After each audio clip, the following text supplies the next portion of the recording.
Eres eterno, eres tan grande, tan maravilloso, bendito Dios. Gracias, gracias, gracias, gracias por la vida, gracias por las fuerzas, por la salud, gracias por nuestra familia, gracias por tus cuidados, bendito Dios. Gracias por tu misericordia, gracias por amarnos, bendito Padre. A ti sea toda la gloria y toda la honra, bendito Dios. Amén, y todos decimos amén. Gloria a nuestro Dios. El Señor le bendiga, iglesia de Cristo. Qué gran privilegio nos ha dado el Señor de estar en su casa para alabar, para exaltar su nombre. Le voy a invitar que voltee con el hermano que tiene al lado, le dé un fuerte abrazo, un fuerte saludo, le diga Dios te bendiga. Ya tiene unos días que no te veía, qué bueno, te ves joven, te ves delgado, embarnecido. Aleluya.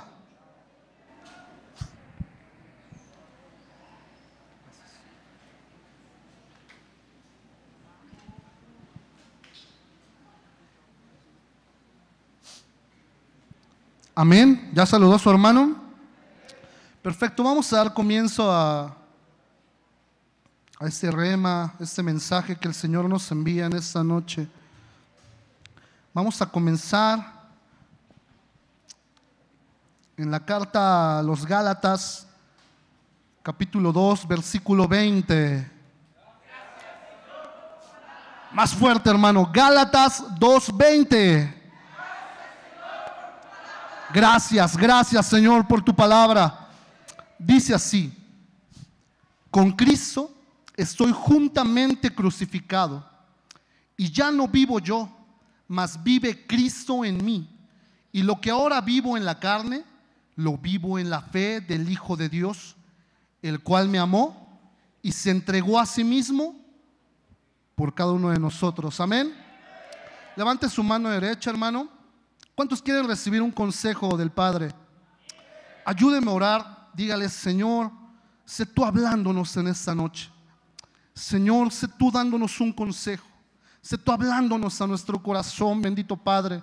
Redarguye nuestras vidas, escudriñanos, bendito Dios, y ayúdanos a cambiar, amado Padre. Guarda nuestra mente, abre nuestros ojos, pon atentos nuestros oídos, graba tu palabra en nuestro corazón, bendito Dios, para poderla llevar a práctica, bendito Padre. Que no sea una enseñanza más, Señor, sino que se haga rema en nuestros corazones, bendito Padre. Te lo suplicamos, bendito Dios. Usa mi vida, bendito Padre, que no sea palabra de hombre, sino que sea tu Espíritu Santo hablando, bendito Dios, en tu poderoso nombre, en el nombre que es sobre todo nombre, te lo pedimos, Padre, y gracias por todo. A ti sea toda la gloria por los siglos de los siglos. Amén y amén. Antes de que tome su asiento, hermano, ayúdeme a pedir esas tres virtudes que necesita, que le hace falta a nuestra vida. Amén. Con toda su fuerza. 1, 2, 3.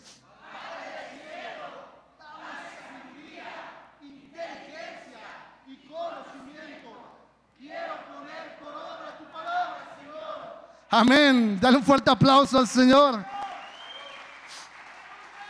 Tome su asiento, hermano. Muchas gracias. Vamos a dar comienzo a esta charla. Está hablando del apóstol Pablo.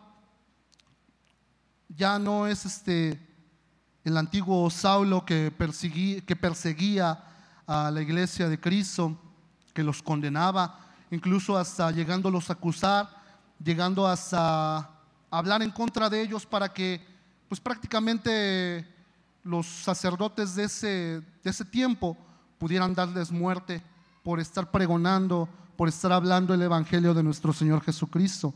Ya vemos un Pablo completamente cambiado, el cual dice: ya no vivo yo, y estoy juntamente crucificado con Cristo. Vemos un Pablo el cual se da cuenta del gran amor que ha tenido el Padre para con nosotros, el cual envió a su Hijo Jesucristo para que diera su vida por cada uno de nosotros. Vemos a un Pablo que cae en la certeza de que es un hijo de Dios y que ha seguido el consejo de nuestro Señor Jesucristo que dice: el que quiera venir en pos de mí, tome su cruz y sígame. Por eso Él dice: con Cristo estoy juntamente crucificado. Ya no vivo yo, mas vive Cristo en mí. Él estaba seguro de que Jesucristo habitaba en él, estaba en él, estaba con él. ¿Por qué? Porque se reflejaba en las obras que él hacía. Él seguía los pasos de nuestro Señor Jesucristo. Tanto así que llegó a decir: sed imitadores de mí como yo lo soy de Cristo. Imagínense, ¿cree que algún día nosotros en algún momento podamos decir: sean imitadores de mí? Él dice: lo que vivo ahora en la carne, lo vivo en la fe del Hijo de Dios. O sea, él ya, las obras que él realizaba, las obras que él hacía, las hacía pensando con el pensamiento en nuestro Señor Jesucristo, diciendo: esto lo hubiera hecho el Señor Jesucristo, esta conducta la hubiera tomado el Señor Jesucristo, estas palabras, esta actitud, este carácter, ¿lo hubiera tenido nuestro Señor Jesucristo? Amén. Vamos más adelante al siguiente versículo, es Isaías 2:12. Una vez en una predicación el pastor estaba hablando sobre este tema y a mí se me quedó muy marcado por lo que dice prácticamente. Dice: porque el día del Señor de los ejércitos vendrá contra todo el que es soberbio y altivo, contra todo el que se ha ensalzado, y será abatido. Será humillado el orgullo del hombre y abatida la altivez de los hombres. El Señor solo será exaltado en aquel día, y los ídolos desaparecerán por completo. Se meterán los hombres en las cuevas de las rocas y en las hendiduras de la tierra, ante el temor del Señor y ante el resplandor de su majestad, cuando Él se levante para hacer temblar la tierra. Yo me puse a pensar, a meditar, y cuando vi eso que decía: el día del Señor de los ejércitos vendrá contra todo el que es soberbio y altivo, contra los orgullosos, los ensalzados, me puse en un tiempo de reflexión y dije: ¿será que soy orgulloso? ¿Será que soy altivo? ¿Será que en algunas actitudes, en mis caracteres, en mi forma de pensar, en mi toma de decisiones, hay orgullo en mí? Y después dije: creo que sí, porque yo le pedía perdón a Dios y le decía: Señor, perdóname, porque hay veces en las que al tomar una decisión no te consulto a ti y lo hago conforme a mis propios pensamientos. Perdóname porque hay veces en las que no he querido caminar en tus caminos, siendo tú tan bueno, y que es el único camino que lleva a la vida. Decía: Señor, perdóname porque a veces mi carácter puede ser vulnerable, puede ser afectado. Perdóname porque a veces en mis pensamientos, en mi forma de tratar a las demás personas, tal vez pueda haber altivez, tal vez pueda haber orgullo. Dije: perdóname y ayúdame a cambiar esas actitudes, ese carácter, esa mala toma de decisiones que a veces tenemos. Decía Pablo: ya no vivo yo. El yo ya no estaba en él, ya no era de esas personas de que yo hice estas grandes cosas, yo escribí tantas cartas, yo le hablé a la iglesia, yo sané enfermos, yo traje a tanta gente al arrepentimiento. No. Él solamente, con sus obras, con sus actos, todo lo que él hacía hablaba de Cristo, del evangelio de nuestro Señor Jesucristo. Entonces aquí a lo que quiero llegar es a que debemos de quitar el yo de nuestras vidas. debemos de quitar el orgullo, la altivez, el decir, porque no me saludó, porque no sé, o sea, ¿qué le pasa a esta persona? Que no sabe quién soy yo, que no sabe lo que yo hago. O llegas a un lugar y no te reciben bien, y dices, pues ¿qué pasó si yo soy el mero mero de Naucalpan? ¿No? Pero no es así, no es así. Debemos de cortar con eso. ¿Para qué? Para que en el gran día del Señor, en el día del Señor de los ejércitos, nosotros no seamos como esas personas que van a ser abatidas, que van a tener que esconderse en cuevas de las rocas, en las hendiduras de la tierra, sino que seamos aquellos que vamos a ser arrebatados con el Señor Jesucristo. Amén. Amén. ¿Cuántos anhelamos? ¿Cuántos esperamos ese día? Amén. Gloria a Dios. Hermano, el orgullo es un pecado prácticamente muy grave, muy grande.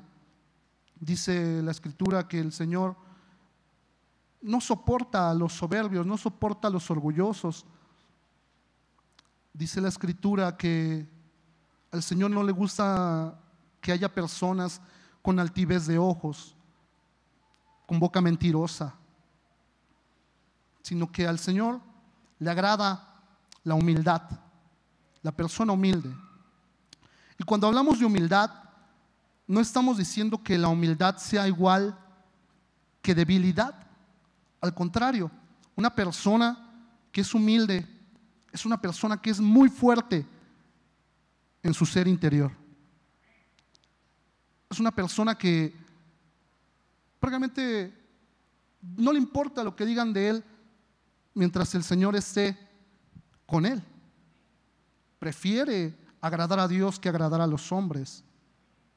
Amén. El orgullo nunca mira al Señor. El orgullo lo que hace es enemistar con el Señor. El orgullo, una persona orgullosa nunca va a decir, siempre dice más bien, dice, ¿qué voy a hacer con mi vida? ¿Qué va a ser de mi vida? ¿Qué voy a hacer? Eso piensa una persona orgullosa. Una persona humilde dice, ¿qué querrá Dios hacer con mi vida?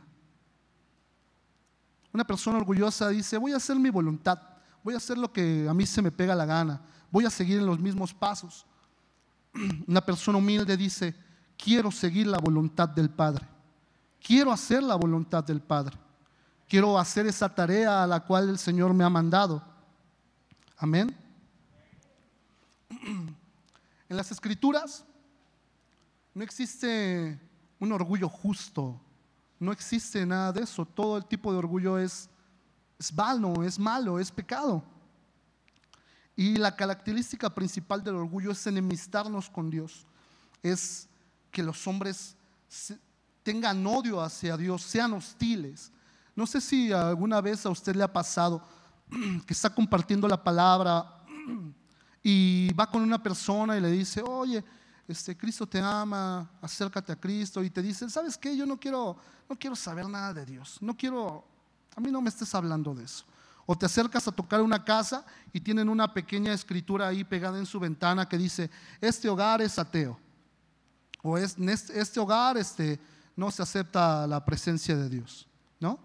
O personas que estás con ellos y estás hablando y tienen un plan y dices, primero Dios, mañana va a hacer eso. Y dicen, en todo metes a Dios. ¿Por qué metes a Dios en todo? Pues es que Dios es todo. Amén. Él debe de estar siempre en nuestros planes, en nuestra forma de pensar. Debemos saber que estando en esta tierra tenemos que hacer la voluntad del Padre. Porque trajo su Biblia. Amén. Ayúdeme a buscar Marcos 8, 34 y 35, por favor.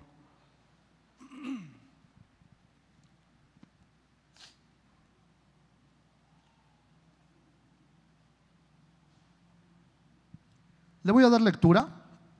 Dice así: y llamando a la gente y a sus discípulos, les dijo: si alguno quiere venir en pos de mí, niéguese a sí mismo y tome su cruz y sígame, porque todo el que quiera salvar su vida, la perderá, y todo el que pierda su vida por causa de mí y del evangelio, la salvará. O sea, si nosotros tratamos de perseguir nuestros propios ideales o seguir los ideales a lo mejor de alguna otra persona, dices, oh, esa persona piensa bien, lo voy a seguir, o esa persona se ve que le va bien, voy a seguir como él, pero no seguimos los pasos de nuestro Señor Jesucristo, no hablamos de su evangelio, prácticamente nuestra vida se puede perder. Pero si nosotros hablamos de nuestro Señor Jesucristo, hablamos de su evangelio, ¿sabe qué ganamos? La vida eterna. ¿Cuántos quieren eso? Amén. Debemos de morir a nuestros pensamientos, a nuestra forma de actuar, a nuestra forma de proceder, a nuestro carácter, a todas esas malas prácticas que se nos han enseñado desde la niñez. Debemos de cambiarlo y seguir a nuestro Señor Jesucristo, agradarlo, hacer su voluntad, tomar nuestra cruz y, como decía Pablo, con Cristo crucificarnos, morir a nuestro cuerpo, morir a nuestro yo, a las pasiones, a nuestros deseos, que muramos nosotros a eso y en vez de eso tengamos la vida de nuestro Señor Jesucristo en nosotros. Amén. Vamos más adelante en Abdías 1:3.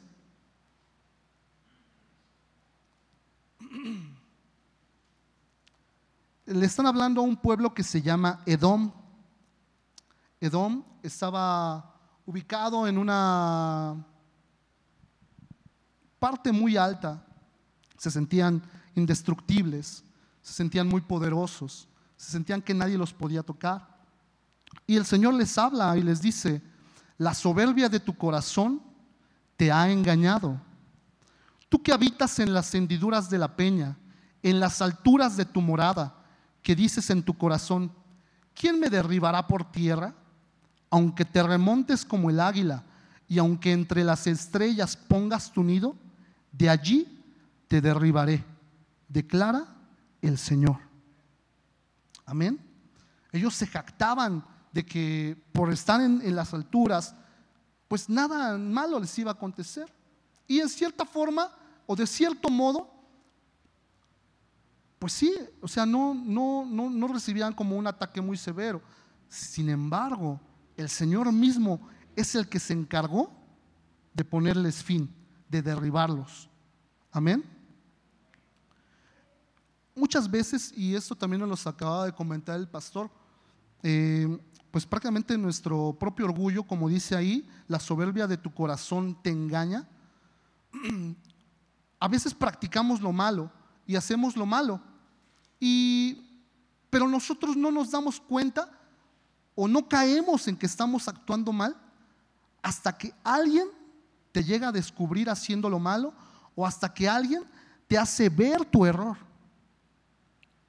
El que alguien te haga ver tu error, decía el pastor en esa ocasión, dice: oye, pues ven, tú eres mi amigo, porque tú no quieres mi mal. El que quiere tu mal te ve haciendo algo malo y te deja hacer lo malo y que te destruyas y que caigas en muerte. Pero el que quiere ver tu bien, quiere ver tu cambio, te da un consejo y te dice: ¿sabes qué? Mira, vi que estabas haciendo esto y esto pues no es agradable a Dios. Cambia tu forma de actuar, cambia tu forma de caminar, cambia tu forma de proceder. Amén. Muchas veces estamos cegados en lo que hacemos, no nos damos cuenta. Todos cometemos errores, solamente hay que detenerse un momento y decir: ¿qué estoy fallando? Esa es parte de la humildad, reconocer que tienes errores y que el Señor te puede cambiar, que el Señor te pueda ayudar.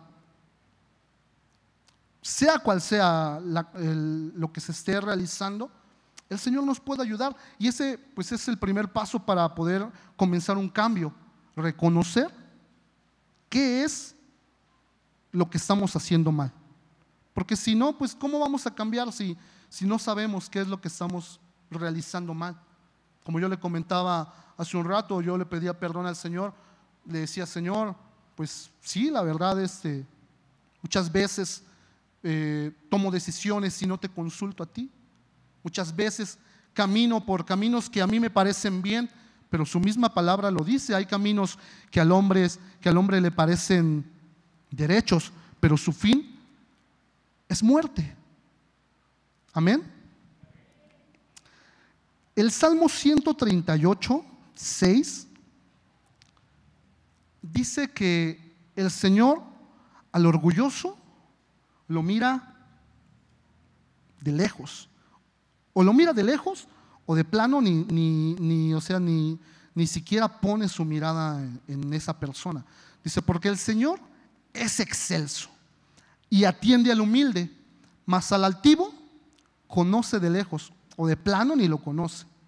¿Por qué? Porque el altivo no se acerca a Dios, no reconoce en su corazón que es Dios el que le da la vida, el que le da la habilidad, el que le da las fuerzas, el que le da la economía, los alimentos, el que lleva el trabajo a sus manos, el que lleva el alimento a sus mesas. Muchas personas que dicen, no, pues es por mi gran habilidad, es por mi gran conocimiento, es por mi forma de actuar, por mi destreza en hacer las cosas, por mi gran oratoria, por mis grandes estudios. Y el hombre se jacta y nunca reconoce a Dios. Sin embargo, nosotros que somos hijos del Rey Altísimo y Excelso, reconocemos que todo lo que tenemos, sea material, sea un don espiritual, todo, una habilidad, es gracias al Rey de la Gloria. Es gracias al Señor Dios Todopoderoso que nos ha amado y no nos deja solos. Amén. Bendito su nombre.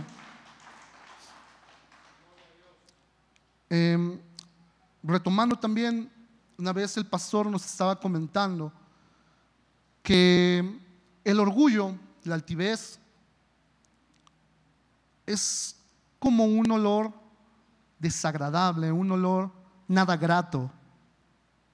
No sé si usted en algún momento ha estado cerca de algún tiradero de basura o de algún rastro. Desprende un olor fétido, un olor muy feo. O ha pasado por el lado de algún animal que pues ya lleva ahí un rato tirado, muerto. Es un olor muy desagradable. Haga de cuenta que así es el orgullo. Por eso el Señor dice que al altivo, de lejos, porque no les grata, no es grata una presencia, no es grato estar con una persona orgullosa, no es grato estar con una persona altiva.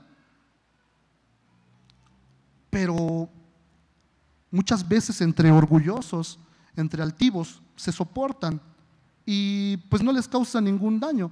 No sé si a usted le ha pasado que llega a un lugar y huele mal, de principio que llega, pero después de un tiempo de estar en ese mismo lugar, ya la nariz ya no detecta ese olor fétido, sino que como que se acostumbra al olor. Así pasa con el orgulloso. Él piensa que no pasa nada, pero sin embargo desprende un olor fétido, un olor que al Señor no le agrada. Amén. Vamos a ver un ejemplo en Segunda de Reyes 5:10. Está hablando sobre un capitán, un general llamado Naamán. Le voy a poner en contexto un poco. Este general era un general del pueblo sirio. Él servía al rey de Siria. Y el rey de Siria estaba muy feliz con él, estaba muy contento con él porque este general atacaba mucho al pueblo de Israel y prácticamente la mayor parte de esos ataques él salía victorioso. Le daba la victoria al rey de Siria. Entonces el rey de Siria estaba muy contento con él y lo reconocía. Entonces llegó el tiempo en que Naamán se enalteció tanto que le brotó lepra. Le brotó lepra. Y una vez, en un ataque, raptaron a una niña del pueblo de Israel y la llevaron a la casa de Naamán para que le ayudara a su esposa en los quehaceres, en todo eso. Entonces sucedió que la niña le dijo a la esposa de Naamán: oye, es que en Israel hay alguien que puede sanar a tu esposo, a Naamán. Ella le comentó a Naamán y Naamán le fue a decir al rey de Siria. Le dijo: oye, ¿qué crees? Quiero que me hagas una carta, que me hagas un escrito de que voy a ir a Israel para que me sanen. El rey de Siria, sin problema, agarró, escribió una carta al rey de Israel. Le dijo: ¿sabes qué? Te voy a enviar a Naamán y quiero que lo sanes de la lepra. El rey de Israel se angustió. Dijo: ¿cómo? ¿Yo voy a sanar a Naamán? ¿Cómo lo voy a sanar? ¿Qué acaso yo soy Dios para sanar de la lepra a alguien? Y dice que rasgó sus vestiduras. Cuando Elías escuchó que el rey había rasgado sus vestiduras, le dijo: rey, ¿por qué te angustias? Dice: envíame a Naamán. El rey le envió a Naamán y dice así. Pero Eliseo, perdón, le dije Elías, era Eliseo, me disculpa. Pero Eliseo envió un mensajero a que le dijera: ve y lávate 7 veces en el río Jordán y tu cuerpo quedará limpio de la lepra. Versículo 11. Naamán se enfureció y se fue diciendo: yo pensé que iba a salir a recibirme y que de pie iba a invocar al Señor su Dios, y que luego iba a mover su mano sobre la parte enferma y que así me quitaría la lepra. ¿No son los ríos de Damasco, el Habaná, el Farfar mejores que todos los ríos de Israel? ¿No podría yo haber ido a lavarme en ellos y quedar limpio? Y muy enojado se fue de allí. ¿Era una tarea difícil la que le habían dicho? ¿Era algo complicado la orden que le habían dicho para que él quedara limpio? No, era algo sencillo. Pero veamos cómo esta persona, Naamán, estaba lleno de orgullo, que hasta él se hacía ideas de lo que iba a pasar. Él decía: no, ahorita va a salir Eliseo y va a poner su mano y va a hacer una oración y voy a sanar de la lepra. Él lo pensaba así. Él decía: pues de mínimo es lo que yo me merezco. De mínimo yo, pues porque soy el mero general, el mero capitán, yo me lo merezco. Dice: pero ¿cómo se atreve? Ni siquiera él salió, mandó un mensajero. Ni siquiera él vino a atenderme. ¿Cómo se atreve? ¿Qué le pasa? ¿Qué no sabe quién soy yo? Y se enojó Naamán. Vea la respuesta que le dan sus siervos. Vamos más adelante en el versículo 13. Dice: pero sus criados se acercaron a él y le dijeron: Señor, si el profeta le hubiera mandado hacer algo difícil, ¿no lo habría hecho usted? Pues con mayor razón, si solo le ha dicho que se lave usted y quedará limpio. Naamán fue y se sumergió 7 veces en el Jordán, según se lo había ordenado el profeta, y su carne se volvió como la de un jovencito y quedó limpio. Entonces él y todos sus acompañantes fueron a ver a Eliseo. Al llegar ante él, Naamán le dijo: ahora estoy convencido de que en toda la tierra no hay Dios sino solo en Israel. Por lo tanto, te ruego que aceptes un regalo de este servidor tuyo. Vemos la estrategia que usó Eliseo para bajarle tantito el orgullo a Naamán. Tanto así que Naamán terminó reconociendo al gran rey Dios Todopoderoso. No sé si más o menos se dé cuenta que es algo parecido como lo que le pasó a Nabucodonosor. Nabucodonosor también, una persona muy ensalzada, muy altiva, decía: ¿quién construyó esto? ¿Quién hizo esto? ¿No fui yo? hablando esas palabras, viene un mandato del cielo y le dice: ¿sabes qué? Vas a ser convertido en bestia por 7 años. Terminando esos 7 años, Nabucodonosor reconoció el gran poderío del Dios Todopoderoso. Reconoció que es Dios. Pero ¿a poco es necesario pasar por este tipo de pruebas, pasar por este tipo de reprensiones para poder reconocer al Rey de la Gloria? Yo creo que no. Yo creo que es mejor simplemente desde siempre reconocer al Rey de la Gloria y no pasar por esas cosas. No pasar por que nos den enfermedades, porque nos den ataques, porque nos den dolores, porque, no sé, se nos mueva algo en el cerebro, para poder decir: Señor, tú eres el Creador, tú eres el Dios. Lamentablemente, Dios prepara muchas circunstancias para hacer volver a sus hijos a su camino, porque nos ama. Dice Oseas 2:14, está hablando el Señor a su pueblo que le fue infiel,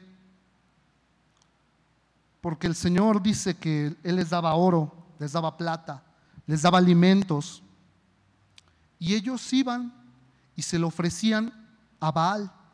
El Señor lo reprenda. Ellos iban y adoraban, y en vez de bendecir el nombre de Dios, ellos pronunciaban el nombre de ese ídolo y lo adoraban y lo adoraban. Y el Señor decía: a pesar de todo eso, llevaré a Israel al desierto, y allí, con mucho cariño, haré que se vuelva a enamorar de mí. Le vuelvo a preguntar: ¿es necesario ser llevado al desierto para volver a enamorarnos de nuestro Dios? ¿No es mejor vivir enamorado todo el tiempo del Rey de la Gloria? Nuestro Padre, nuestro Dios. Él nos ama con amor eterno. No es necesario pasar por un desierto, por una prueba difícil, para reconocer al Dios Todopoderoso. Con el simple hecho de poder ver a nuestra familia con bien, de poder ver que nosotros estamos bien, que podemos respirar, que podemos alimentarnos, que todo nuestro cuerpo funciona correctamente, que tú le dices a tu mano derecha: muévete, y la puedes mover. Le dices a tu mano izquierda: muévete, a tu pie: muévete, y lo puedes hacer.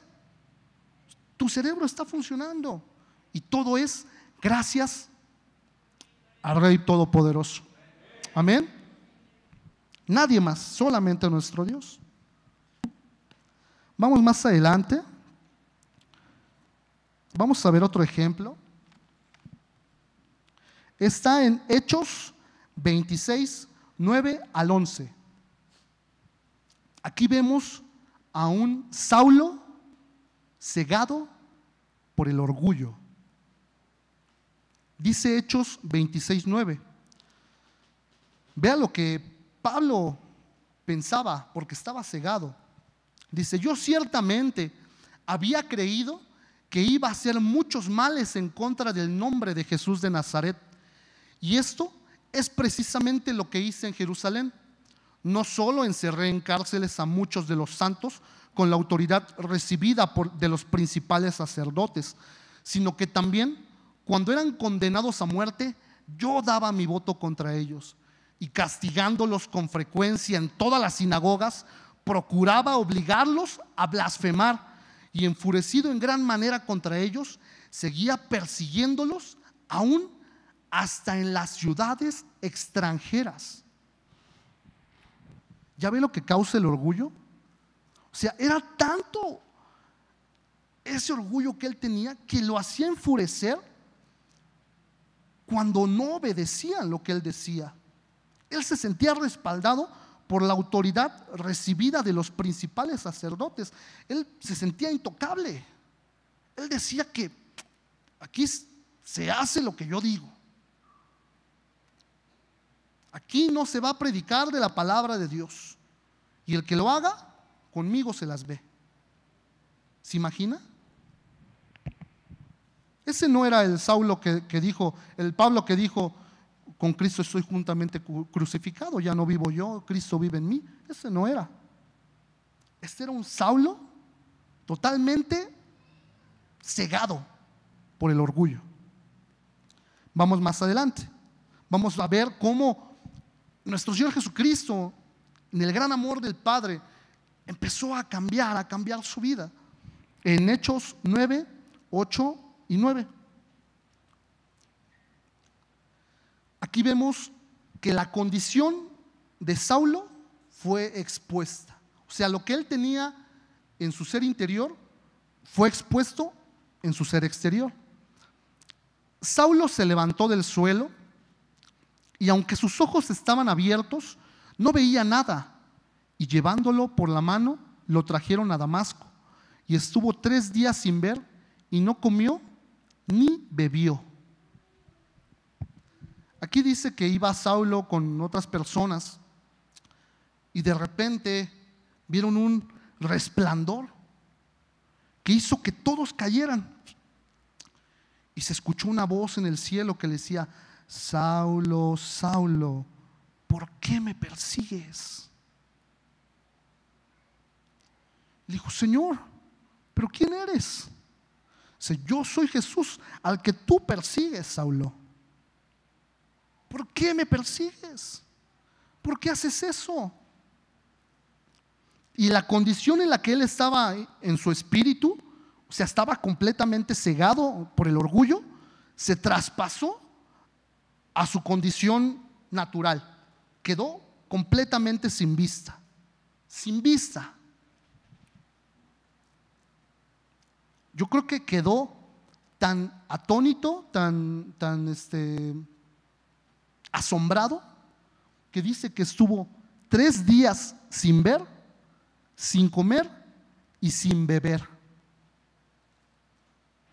El Señor empezó a hacer un cambio en él. ¿Y cómo doblegar ese orgullo? Con ayuno. ¿Cómo doblegar la carne? Con ayuno. Tratar de controlar esos deseos que pide nuestro cuerpo, que te dice: oye, es de noche, pero pues vamos por una torta cubana grandota, vamos a cenar, padre, esta noche. En ti está el decir: ¿sabes qué? No, ¿cómo crees? Voy a terminar bien botijón, después no voy a poder dormir. O que te dice: no, pues estás cansado, ¿vas a ir a la iglesia? No vayas, descansa tu cuerpo.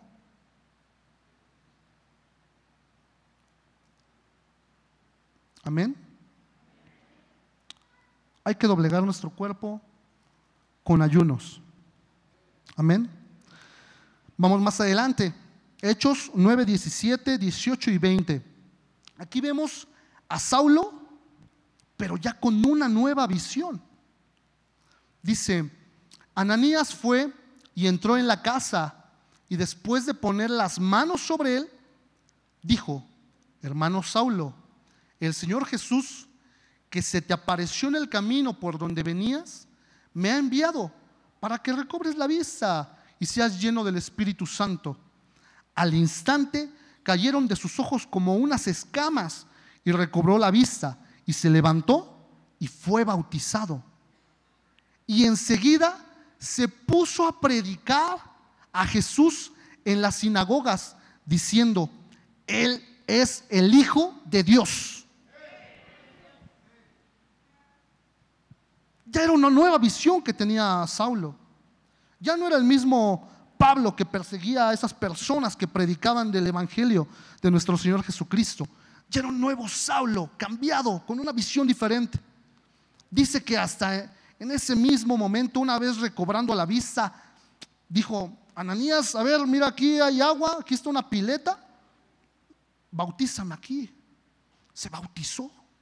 Luego, o sea, ya no tuvo que tener otra explicación, nada. Porque dice que el Señor, mientras Saulo estaba orando, el Señor le mostró en una visión que Ananías iba a llegar, que un hombre iba a llegar, iba a poner las manos sobre él y iba a recobrar la vista. Y lo creyó. Lo creyó. Actuó con fe. Y luego dijo: Señor, no hay nada más que hablar. Aquí hay agua, aquí voy a ser bautizado. Y dice, y enseguida se fue a acostar un ratito a ver las novelas, porque ya era un hombre nuevo y como ya podía ver, pues ya podía ver la tele y el celular. No, dice, enseguida se puso a predicar a Jesús en las sinagogas, diciendo, lo reconoció, Él es el Hijo de Dios. Amén. ¿Cuántos reconocemos que nuestro Señor Jesucristo es el Hijo de Dios?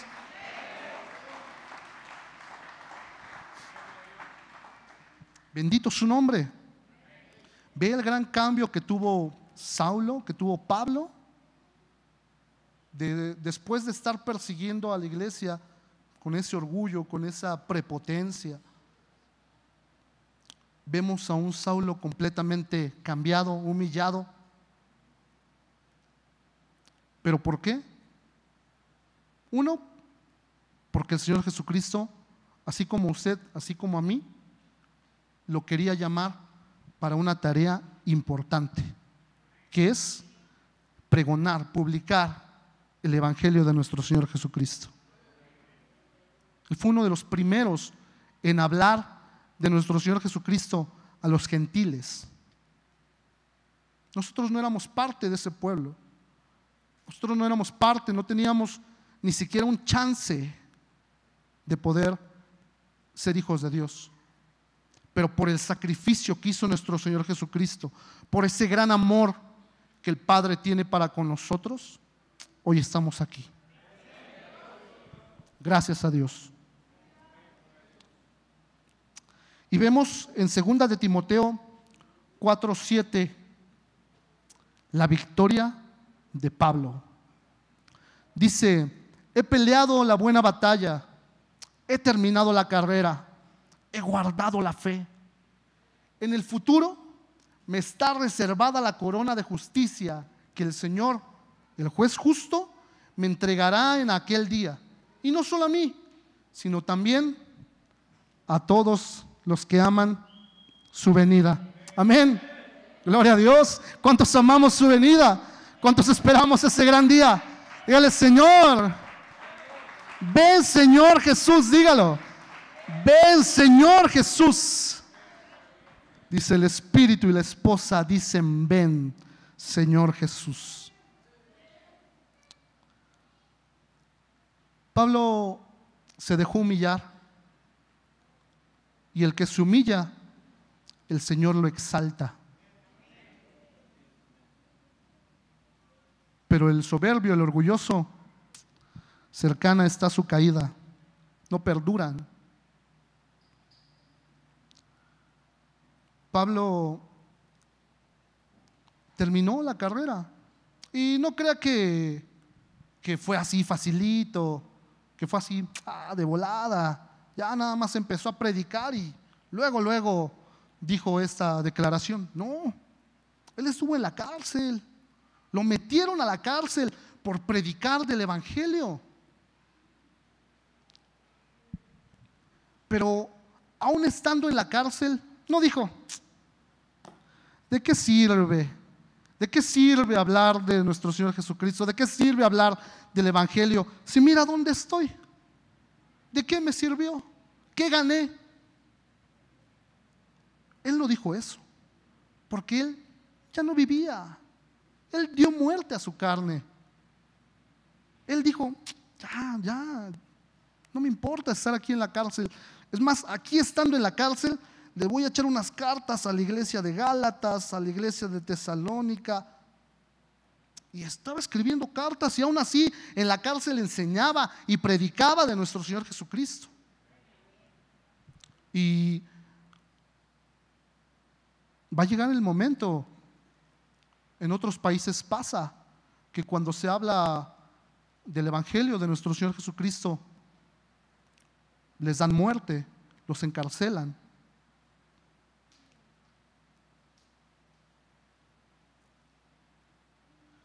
El que pierda su vida por nuestro Señor Jesucristo y su Evangelio, ganará vida eterna.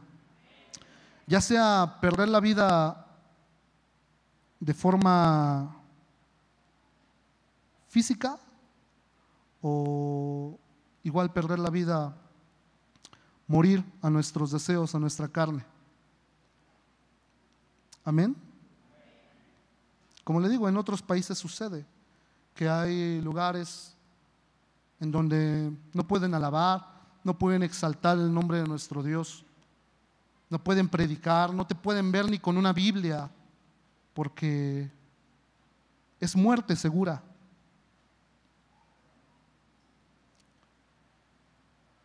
Estaba yo revisando algunas formas en las que murieron los discípulos de nuestro Señor Jesús, y la mayoría murió de una forma, pues se podría decir, dolorosa, mala, pero por predicar el Evangelio. La mayoría. Vamos a ver otro ejemplo.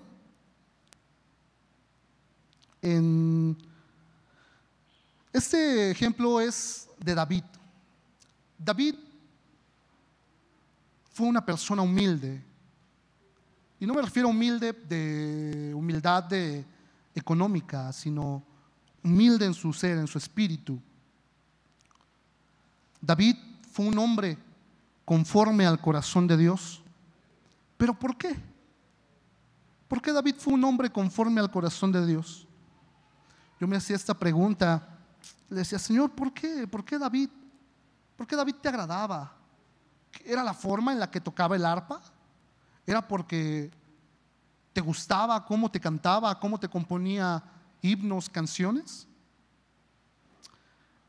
Y meditando, checando un poco, el Señor me mostró en 1 Samuel 23, 2 al 5, eso lo lee usted en su casa. Este es un pequeño resumen. Bueno, en cualquiera de los 4 ejemplos, 1 Samuel 23, 2 al 5, 1 Samuel 38, 2 Samuel 2, 1 al 17, 1 Crónicas 14, 10 al 14, David, para todo lo que hacía, consultaba a Dios. Para todo, para todo, para todo. Le decía: Señor, voy a subir a atacar a los filisteos. ¿Qué dice, Señor? ¿Sí subo o no subo? Y el Señor le decía: ve, David. Y sus hombres le decían: no, David, pero es que son muchos, son muchísimos, no vamos a poder. Y David: Señor, ¿y si subo, me vas a dar la victoria? Ve, David. Y David obedecía y salía victorioso. Ya era seguro que iba a ganar, iba confiado, pero porque consultaba a Dios. Igual sucedió para perseguir a los amalecitas. Dice que llegaron, atacaron un pueblo y se llevaron a muchas mujeres. Y David dice: Señor, tengo que ir tras ellos, tras los amalecitas, tengo que ir tras esos hombres. Y el Señor le dice: ve, David. Dice David en 2 Samuel 1 al 17, le pregunta a Dios: Señor, ¿he de subir a Judá? Le dice el Señor: sí, David, sube, sube. Acababan de matar al rey Saúl. Y una vez que sube David, ¿qué cree? Que lo coronan como rey sobre la casa de Judá. Primera de Crónicas 10, 14, 10 al 14. David consultó al Señor, le dice: Señor, es otra vez contra los filisteos, ¿he de ir contra los filisteos? Y el Señor le dice: sí, David, ve. Dice: Señor, pero ¿cómo voy a llegar contra ellos? ¿De frente? Le dice el Señor: no, David, rodea, ve por atrás. Le dio la estrategia exacta para poder acabar con sus enemigos. Pero David era un hombre conforme al corazón de Dios, porque él no tomaba sus propias decisiones. Él no decía: yo voy a ir contra los filisteos, o no voy a ir. No, él siempre volteaba al cielo: Señor, ¿será que puedo hacer esto? Señor, ¿será que voy a atacar? Señor, ¿será que voy tras estas cosas?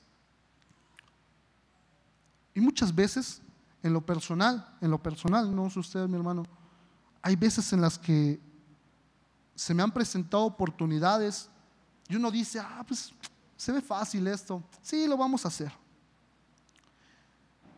¿Y qué cree? Pues que todo sale mal. Y después ahí se está uno lamentando: ay, pero si tan solo hubiera hecho esto, si tan solo hubiera consultado a Dios, no me hubiera venido esto, no hubiera pasado por esto.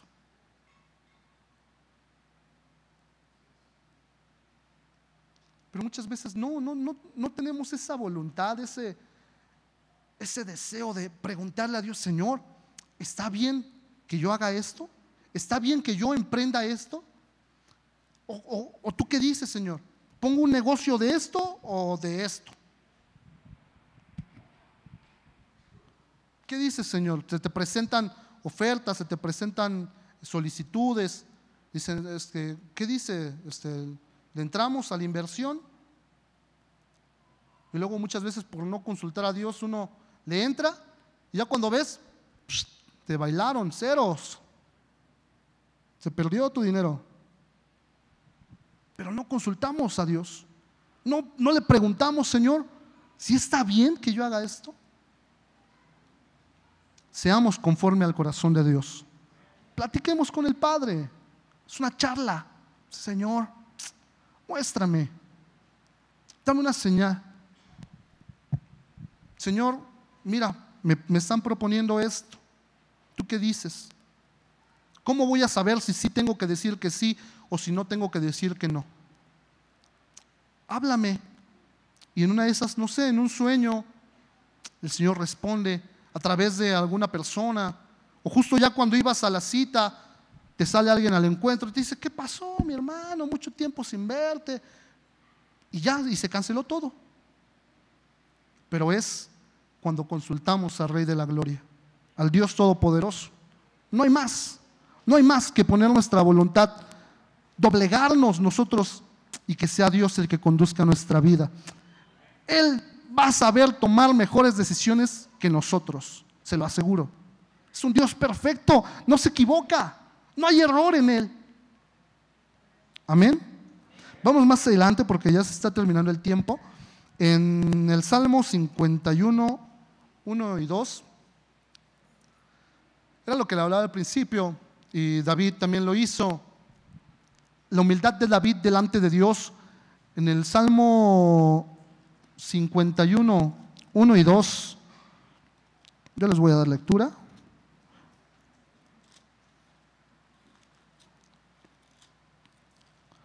Vemos que David reconocía sus errores.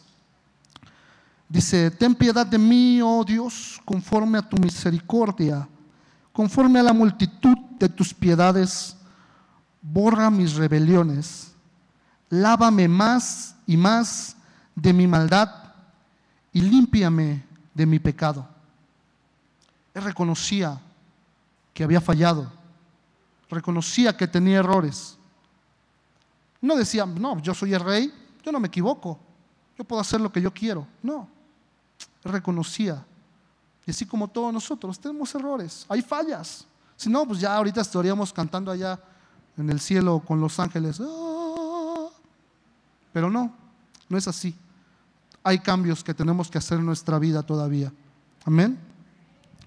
El siguiente, en Salmo 8, 3 y 4, David reconoce completamente la grandeza de nuestro Dios y dice así: cuando veo tus cielos, obra de tus dedos, la luna y las estrellas que tú formaste, digo, ¿qué es el hombre para que tengas de él memoria?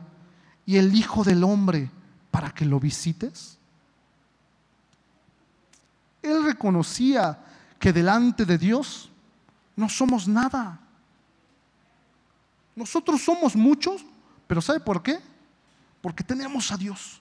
Por eso somos muchos. Pero si Dios no estuviera con nosotros, dice que escogió a lo más vil, a lo menospreciado, para avergonzar lo que era, para que nadie se jactara delante de su presencia, para que nadie diga, por mis obras, por lo que yo hago, por lo que cumplo, por lo que sé, yo estoy delante de la presencia de Dios. No. Estamos delante de la presencia de Dios porque es un Dios bondadoso, misericordioso, lento para la ira y grande en misericordia. Amén. Y el último, Salmo 51, 10 al 12. David reconoció la bondad de Dios y le dice: crea en mí, oh Dios, un corazón limpio y renueva un espíritu recto dentro de mí. No me eches de delante de ti y no quites de mí tu Santo Espíritu. Vuélveme el gozo de tu salvación y un espíritu noble me sustente. Amén. Tomemos este ejemplo del rey David, de por qué fue una persona conforme al corazón de Dios. Amén. Y más que el rey David, en Filipenses 2, 5 al 11,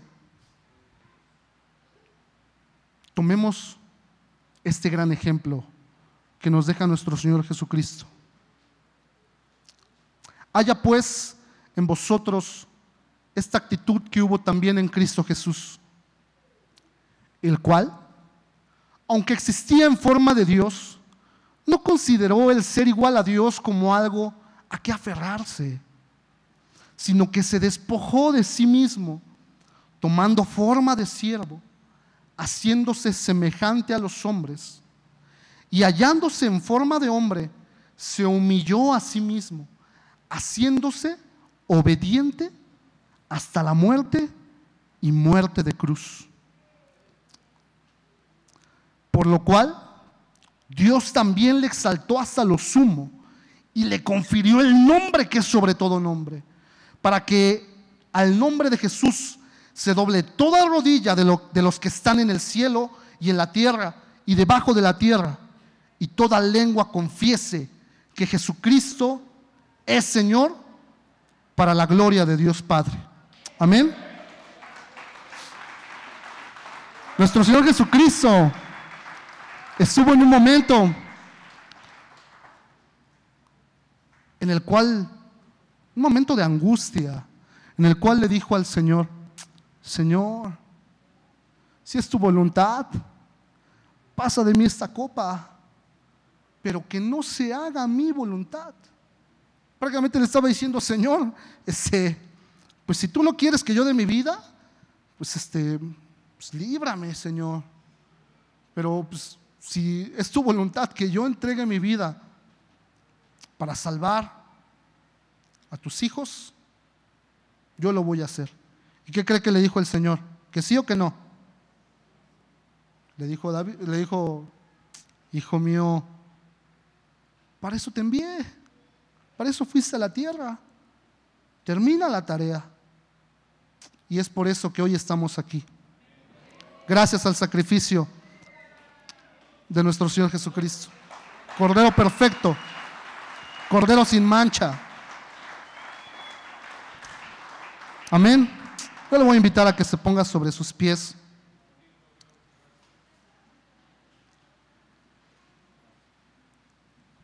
Nuestro Dios es bueno, para siempre es su misericordia. Levante sus manos. Dígale: Señor, aquí está mi vida. Quiero caminar conforme a tu voluntad. Quiero caminar en tus caminos. No permitas que me desvíe. No permitas que tome decisiones sin consultarte. No permitas que mi carácter sea alterado. No permitas que el orgullo, la altivez llegue a mi vida. Lo desecho de mi vida en tu poderoso nombre, Señor. Quiero agradarte. Quiero ser una ofrenda grata para ti. Quiero ser un olor, un perfume que suba delante de tu trono y te agrades de tus siervos, Señor. Agrádate de tu pueblo. Queremos ser un aroma fragante delante de tu presencia. Permítenos caminar en tus caminos. Permítenos seguir tu voluntad, Padre. Muéstranos el camino por donde debemos andar.